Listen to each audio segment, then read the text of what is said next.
Motion moved. Now the discussion on consideration of the bill. సభ్యులకు 2 bills introduce చేసినాను. మాట్లాడేటప్పుడు కలిపి మాట్లాడవలసిందిగా కోరుతున్నాను. మొదటిగా శ్రీ కేటీ రామారావు గారు. అధ్యక్ష, అప్రోప్రియేషన్ బిల్లు మీద, ద్రవ్య వినిమయ బిల్లు మీద చర్చలో పాల్గొనేందుకు అవకాశం కల్పించినందుకు ముందుగా మీకు ధన్యవాదాలు అధ్యక్ష. అధ్యక్ష, మీతో విజ్ఞప్తి అధ్యక్ష. ఇప్పుడు సమయం 2:16 అవుతోంది అధ్యక్ష. మాకు తెలుసు అధ్యక్ష, ఇక్కడ బిల్లు పాస్ అవ్వాలి, తర్వాత ప్రభుత్వం కూడా కౌన్సిల్కి వెళ్ళాలి. కౌన్సిల్లో కూడా కొంతమంది సభ్యులు రిటైర్ అవుతున్నారు కాబట్టి అక్కడ కూడా వారు పాస్ చేసుకోవాల్సిన బాధ్యత వారికి ఉంటుంది. మాకు అవగాహన ఉంది అధ్యక్ష. తమరితో ప్రార్థన, దయచేసి అంతరాయాలు లేకుండా మంత్రుల వైపు నుంచి కానీ లేదా సభ్యుల వైపు నుంచి కానీ దయచేసి మాకు సహకరించాల్సిందిగా మీతో ప్రార్థన అధ్యక్ష.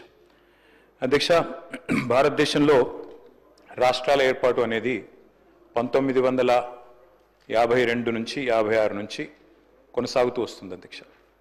చివరగా 2001 సంవత్సరంలో ఆనాడు అప్పుడున్న ఎన్డీఏ ప్రభుత్వం 3 రాష్ట్రాలు ఏర్పాటు చేసింది అధ్యక్ష.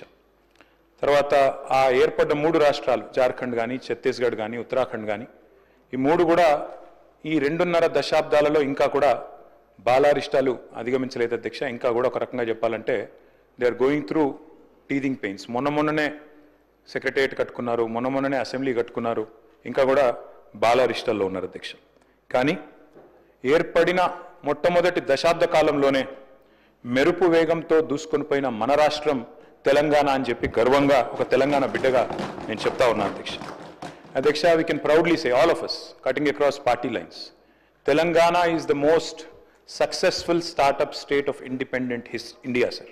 76 ఏళ్ల భారతదేశ స్వతంత్రానంతరం ఏర్పడ్డ రాష్ట్రం ఇంత స్వల్ప సమయంలో ఇంత ప్రగతి సాధించడం అనేది నిజంగా కూడా మనందరికీ గర్వకారణం అధ్యక్ష. అధ్యక్ష, గత 10 ఏళ్లలో అభివృద్ధి పదంలో మెరుపు వేగాన్ని, సంక్షేమ సంస్కరణల విషయంలో మానవీయ కోణాన్ని ఆవిష్కరించి మరి తెలంగాణను అగ్రగామిగా నిలబెట్టింది మా నాయకుడు కేసీఆర్ గారి నాయకత్వంలోని ప్రభుత్వం. పరిపాలనలో కొత్త ఒరవడిని, ప్రణాళికల రూపకల్పనలో ఒక సరికొత్త పందాను అనుసరించడం వల్లనే తెలంగాణ ముఖ చిత్రం మారింది. తెలంగాణ ప్రజల బ్రతుకు చిత్రం కూడా బాగుపడ్డది అధ్యక్ష. నేనేదో ఊరికే చెప్పడం లేదు సార్. 2014 నుంచి 22 వరకు కంపౌండెడ్ యాన్యువల్ గ్రోత్ రేట్ తీసుకుంటే, రాష్ట్రాల యొక్క స్వయం సమృద్ధి, వాటి యొక్క ఆదాయాలు తీసుకుంటే భారతదేశం మొత్తంలోనే 17.57%తో అగ్రభాగాన నిలబడ్డ రాష్ట్రం తెలంగాణ అని చెప్పి ఇది ఆర్బీఐ లెక్క అధ్యక్ష.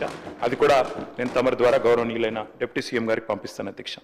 అధ్యక్ష, మా లక్ష్యం ఒకటే అధ్యక్ష, మా పార్టీ లక్ష్యం తెలంగాణ కోసం కొట్లాడిన వాళ్ళం, తెలంగాణ కోసం 14 ఏళ్ల పాటు పోరాటాలు చేసిన వాళ్ళం, తెలంగాణ కోసం అందరినీ ఐక్యం చేసి ముందుకు పోయిన వాళ్ళం అధ్యక్ష. తెలంగాణకు మేలు జరగాలి, తెలంగాణ ప్రజలు బాగుండాలి.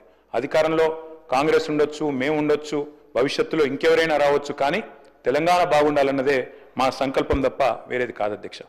అధ్యక్ష, పదవులు శాశ్వతం కాదు అధ్యక్ష. మాకు పెద్దలు కేసీఆర్ గారు ఎప్పుడు చెప్తా ఉంటారు, గెలిచినప్పుడు పొంగిపోవద్దు, ఓడిపోయినప్పుడు కుంగిపోవద్దని. అట్లే అధికారం ఎవరికీ శాశ్వతం కాదు. ఎందుకంటే 2004 నుంచి 14 దాకా వారు అక్కడున్నారు, మేము ఇక్కడున్నాం. 14 నుంచి 23 దాకా మేము అక్కడున్నాం, వారు ఇక్కడున్నారు. ఇవన్నీ మారుతూ ఉంటాయి అధ్యక్ష. కానీ ఒకటి మాత్రం వాస్తవం అధ్యక్ష, జనరల్గా రాష్ట్రాలు ఎప్పుడైనా కూడా బడ్జెట్లు ఎప్పుడు పెడతాయి అధ్యక్ష? కేంద్రం పెట్టిన బడ్జెట్ చూసుకున్న తర్వాత, కేంద్రం బడ్జెట్ ప్రవేశపెట్టిన తర్వాత ఆ బడ్జెట్లో ఏం పెట్టినారు, ఏం కేటాయింపులు చేసినారు, ఏ రకమైన విధానపరమైన నిర్ణయాలు తీసుకున్నారు, ఏ రకమైన ప్రణాళికలు రూపొందించారు, దాని అనుగుణంగా మనకు వచ్చే వాటా ఎంత, మనకు రాష్ట్రానికి వచ్చేది ఎంత అని చెప్పి వారి ప్రాధాన్యత క్రమం అర్థం చేసుకున్న తర్వాత జనరల్గా రాష్ట్రాలు బడ్జెట్ ప్రవేశపెడతాయి అధ్యక్ష. కానీ నాకు కొద్దిగా ఈ బడ్జెట్ స్పీచ్ చూస్తే, డిప్యూటీ సీఎం గారు ప్రవేశపెట్టిన బడ్జెట్ స్పీచ్ చూస్తే ఒక్కటి ఆశ్చర్యం అనిపించింది అధ్యక్ష. కేంద్ర బడ్జెట్లో మనకు జరిగిన అన్యాయం గురించి ఒక్క మాట కూడా మాట్లాడకపోవడం అనేది కొంత ఆశ్చర్యానికి, కొంత విస్మయానికి కూడా మాకు గురి చేసింది అధ్యక్ష. చెప్పింటే బాగుండేది. తెలంగాణకు జరిగిన అన్యాయం, కేంద్ర ప్రభుత్వం ఏ రకంగా 11 ఏళ్లుగా మనను దగా చేస్తుంది, ఈ విషయం కూడా గట్టిగా చెప్పినంటే తెలంగాణ ప్రజలకు కూడా తెలిసి వచ్చేది, బాగుండేది అనేది నా అభిప్రాయం అధ్యక్ష. అధ్యక్ష, ఒకనాడు స్వర్గీయ ఎన్టీ రామారావు గారు ముఖ్యమంత్రిగా ఉన్న సమయంలో ఆయన ఒక మాట అన్నారు, కేంద్రం మిథ్య అన్నారు అధ్యక్ష. అంటే వారి భావన ఒకటే అధ్యక్ష. డాక్టర్ బాబాసాహెబ్ అంబేద్కర్ గారు రాసిన రాజ్యాంగంలో స్పష్టంగా ఉంది, India is a union of states. Union of states అంటే అధ్యక్ష రాష్ట్రాలు లేకపోతే సమాఖ్య లేకపోతే కేంద్రం లేదు. ఆ ఉద్దేశంతోనే వారు చెప్పింది కూడా కేంద్రం మిథ్య. రాష్ట్రాల నుంచి వచ్చే ఆదాయాలు, రాష్ట్రాల నుంచి వచ్చే పన్నులు, ఇవన్నిటి సమాహారమే కేంద్ర బడ్జెట్ అధ్యక్ష. కానీ ఇవాళ నిజంగా కూడా ఎన్టీ రామారావు గారు